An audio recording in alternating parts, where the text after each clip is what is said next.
Tinha uma canção há muitos anos atrás, bota anos atrás nisso, que a gente cantava com muita alegria quando criança. Dizia: cuidado, pezinho onde pisa, o Salvador do céu está olhando para você. Cuidado, pezinho onde pisa.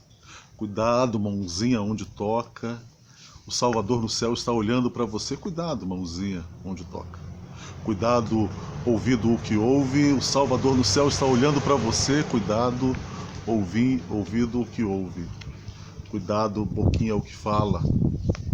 Cuidado, boquinha o que fala, o Salvador no céu está olhando para você. Cuidado, boquinha o que fala. Ou então, cuidado, olhinho o que vê, o Salvador do céu está olhando para você. Cuidado, olhinho que vê. No finalzinho a gente juntava tudo isso e dizia: cuidado, olho, boca, mão e pé, o Salvador no céu está olhando para você. Cuidado, olho, boca, mão e pé. Interessante que quando a gente cantava isso na infância, me vinha a ideia de um Deus que estava, sabe, assim, observando bem de perto tudo aquilo de errado que a gente fazia. Tinha um medo tremendo de me achar culpado diante de um Deus severo, grave, um Deus impiedoso que estava pronto a me lançar a culpa e o pecado diante dos meus olhos. Sabe, irmãos e irmãs, eu gostaria de compartilhar com você breves palavras nesta manhã sobre exatamente essa questão, a culpa e o perdão. É sabido para todos nós que uma das mais extraordinárias experiências da vida é poder sentir-se perdoado. E não apenas perdoado por Deus, porque Deus ele é rico em perdoar, mas, sobretudo, sermos perdoados por aqueles a quem nós ofendemos e também sermos perdoados por nós mesmos. Nós temos uma capacidade muito grande de não nos sentirmos perdoados por aquilo que nós fizemos ou falamos ou deixamos de fazer. A verdade é que lá no texto bíblico nos diz que o Senhor lança os nossos pecados nas profundezas do mar, deles não tem mais memória. E é tão importante saber isso, irmão e irmã, a fim de encontrar paz para o nosso coração, que depois de todos haverem tido o desejo de atirar uma pedra contra aquela que era achada em adultério, Jesus agora olha sozinho junto com ela e pergunta: cadê os teus acusadores? Ninguém te condenou? E ela diz: ninguém, Senhor. Aí Jesus fala uma das mais belas verdades e expressões da nossa fé cristã. Então vá em paz, eu também te perdoo. A tua fé guie teus passos, vá em paz. E é justamente essa paz que a gente precisa compartilhar e experimentar a partir da experiência do perdão. Porque se nós confessarmos os nossos pecados, Ele é fiel e justo para nos perdoar e nos purificar de toda injustiça.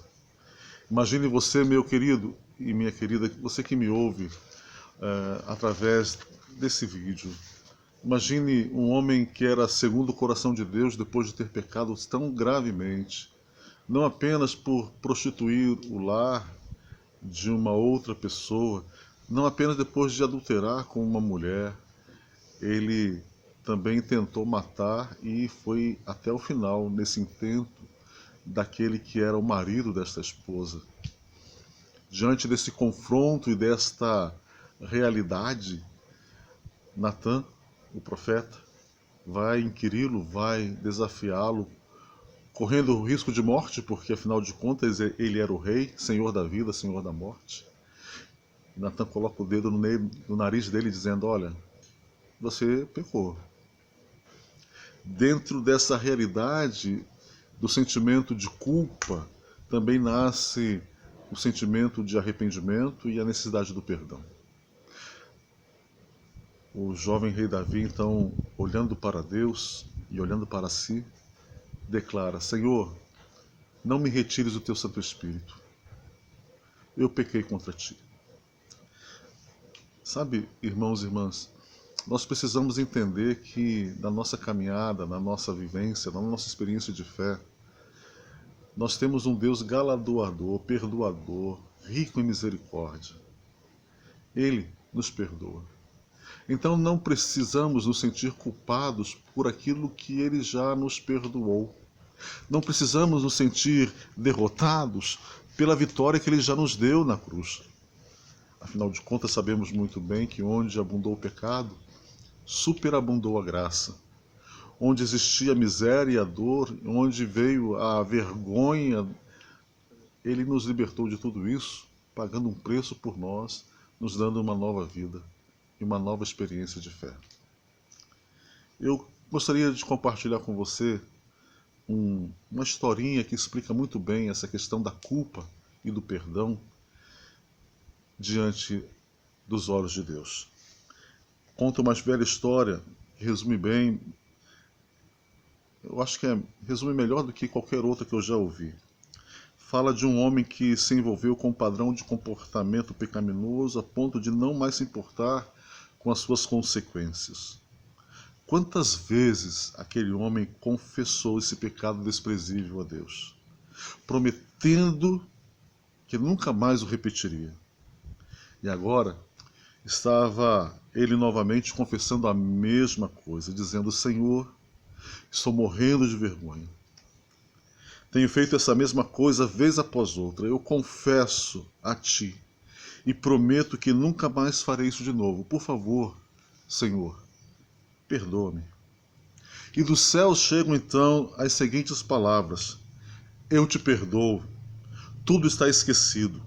Você está purificado. Você pode viver de novo.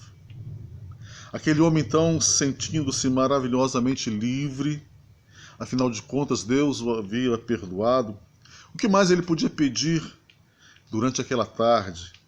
Ele celebra alegremente aquela crença de que nunca mais haveria de rescindir no pecado. Então, depois de tudo isso, naquela mesma noite a tentação acontece e ele fracassa. Bem, ele mal consegue orar. Não foi naquela mesma manhã que ele prometeu fervorosamente que não pecaria mais daquela maneira. Ele decide não orar. Ele estava muito constrangido. Talvez se ele ignorasse o ocorrido, talvez também Deus nem notasse o pecado que ele cometeu. Mas a sua consciência culpada o acusa e ele finalmente começa a conversar com Deus. E ele diz: Deus, estou tão constrangido que mal posso falar contigo. Eu fiz aquilo de novo. E Deus responde: fez o quê? Aquele pecado que nós conversamos hoje pela manhã. Deus então, olhando com ternura e afeto, amor, graça, responde: engraçado, não me lembro de pecado algum. Deus te abençoe. Sinta-se perdoado. Perdoe a si mesmo. E abra a oportunidade de não apenas receber perdão, mas também de dar perdão aos outros. Tenha um dia abençoado, que sejam próximos os teus dias. Aqui, Adriano Tenório, do quintal da minha casa, em Volta Redonda, na companhia da graça de Deus, da minha filha Débora e da minha cachorrinha Babi, um labrador. Desejando para você o perdão, a graça e a misericórdia de Deus. Até o próximo. Deus te abençoe.